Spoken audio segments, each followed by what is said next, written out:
안녕하세요. 아재 책톡입니다.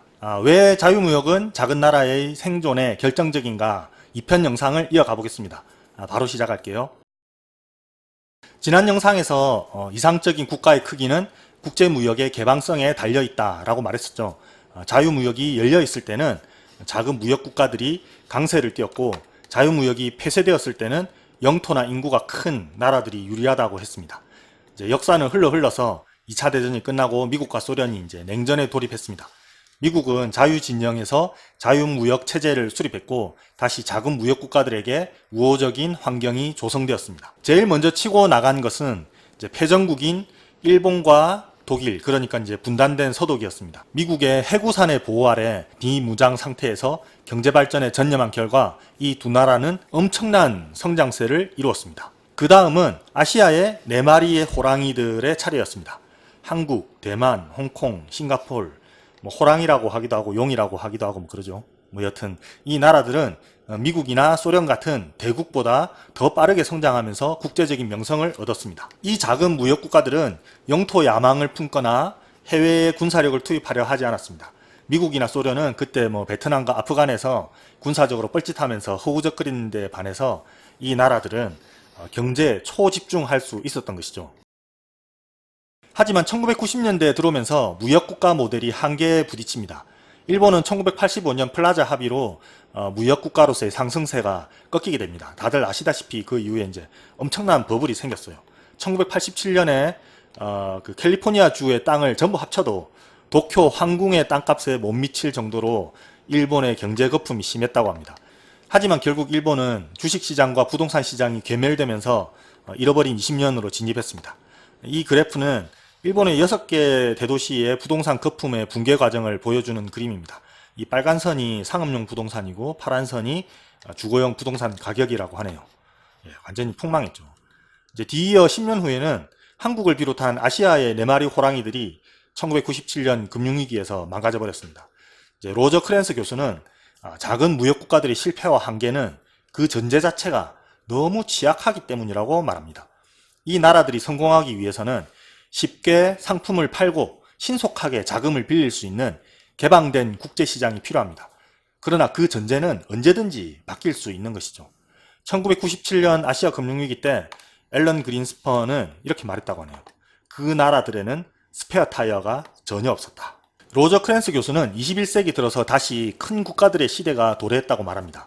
미국, 중국, 유럽연합, 인도, 러시아, 브라질 같은 그런 광대한 영토와 많은 인구, 풍부한 자원을 가진 나라들이 작고 효율적인 무역 국가들을 압도하는 시대가 펼쳐질 거라는 것입니다.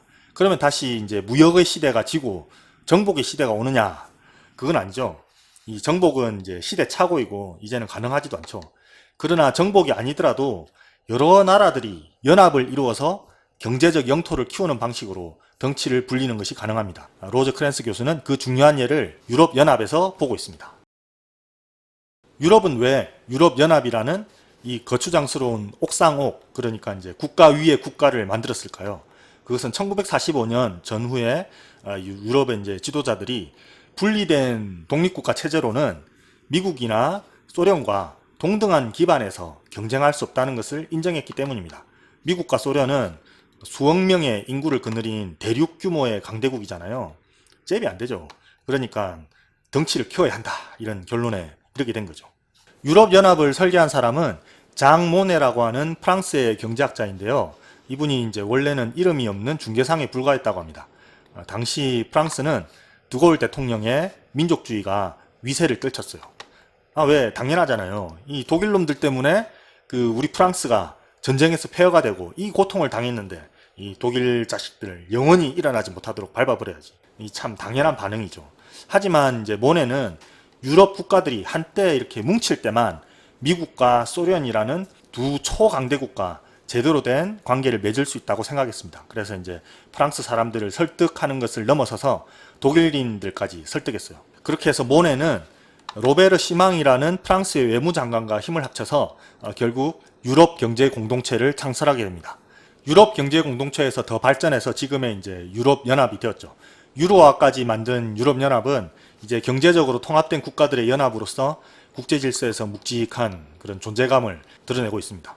로저크랜스 교수에 따르면 이 모네와 쉬망 두 사람 모두 자신들의 구상이 지금과 같은 대성공을 이룰 것이라고는 생각하지 못했다고 하네요.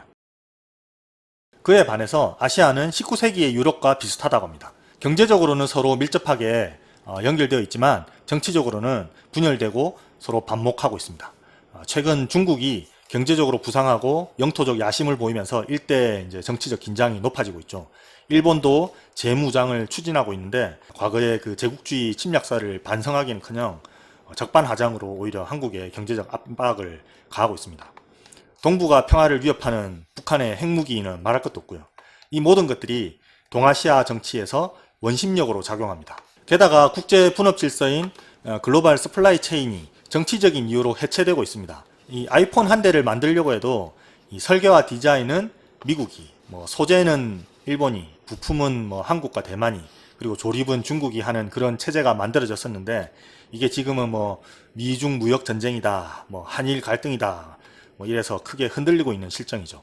이 모든 상황들이 자유무역 체제로 먹고 사는 한국에는 굉장히 우려스러운 징후들입니다. 로저크랜스 교수에 따르면 작은 나라가 잘 나가던 때는 자유무역이 보장되던 때이고 이것은 한시적인 조건입니다. 그런 조건들은 대개 어떤 우연적인 역사의 틈새이거나 큰 나라들이 허용하는 어떤 인위적인 바운더리 안에서 조성된 것이라고 할 수 있습니다.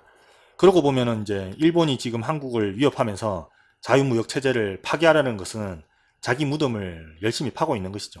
한국도 강대강으로 대치하고 있는데요. 저는 사실 이런 상황들이 상당히 우려가 됩니다. 어쨌든 그 자유무역은 우리의 생존을 위한 현실적인 조건이잖아요. 이게 굴종이냐 투쟁이냐 하는 식으로 우리가 선택지를 강요받고 있는 것처럼 얘기됩니다만 어떤 게 맞다 그르다를 떠나서 정치 논리나 어떤 민족주의적인 감정이 경제 현실을 압도하는 것은 좋지 않아 보입니다. 좀 더 이렇게 유연한 실용주의적인 태도나 연합과 타협의 지혜가 아쉽습니다. 앞으로 펼쳐질 국제 질서가 작은 자유무역 국가에게 대단히 비우호적인 환경이 될 것이라는 점이 장기적으로 우리에게 시사하는 바는 저는 통일이라고 생각합니다. 영토적으로 인구적으로 체급을 키우지 않으면 한국의 미래가 장기적으로 어둡지 않을까. 이 대국들로 재편되는 세상에서 우리가 아시아의 왜소한 국가로 전락하는 것은 아닐까 하는 우려인 것이죠. 이전까지 통일은 일종의 어떤 이데올로기적인 영역이었고 당위의 문제였는데 점차 생존과 현실의 문제로 봐야 하지 않을까 하는 것입니다. 하긴 정치권에서도 통일 대박이니 경제 통일이니 하면서 정권마다 다른 이름으로 변주되긴 하지만 결국 내용은 똑같은 그런 판타지들을 꾸준히 제기하고 있는 걸 보면 국가의 미래를 보는 장기적인 컨센서스가 서서히 형성되고 있다고 봐야 하겠죠. 어쩌면 이 자유무역과 통일이라는 두 과제가 서로 모순되는 방향일 수도 있습니다. 이게 민족주의적이면서도 민족주의적이지 않을 것을 요구하는 것이니까요. 하지만 이제 늘 그래왔듯이 아시아의 용감한 호랑이는 여러 난관 속에서도 자신의 올바른 길을 찾아갈 것이라고 생각합니다. 감사합니다. 아재 책톡이었습니다.